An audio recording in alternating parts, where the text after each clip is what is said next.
Hello. শীতকালে কারা কারা তোমরা এরকম শিম খেতে পছন্দ করো? এই ছোট ছোট শিমগুলো কালো কালো দেখতে হয়। শিমগুলোকে ভালো করে ধুয়ে নিলাম, একটু মাথাটা কেটে নিয়েছি, পাতলা পাতলা করে আলুগুলোকেও কেটে নিয়েছি। শীতকালে সবজির তো আলাদাই মজা।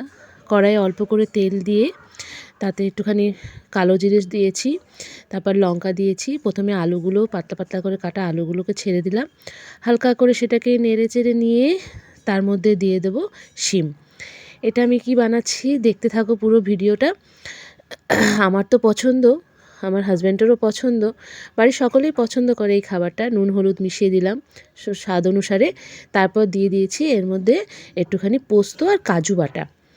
এত ভালো খেতে হয়েছিল, এইভাবে বানিয়ে দেখবে। কিছুই লাগে না, ঘরোয়া উপকরণ, অল্প একটুখানি দেওয়া জিনিসপত্র এর মধ্যে।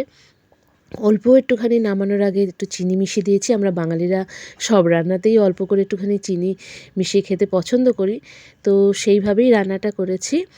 শিম পোস্ত ভীষণ ভালো খেতে হয়, তোমরাও বানিয়ে দেখতে পারো এইভাবে। কিছুই লাগে না। কেমন হয়েছে জানিও। সবাই ভালো থেকো। Bye bye.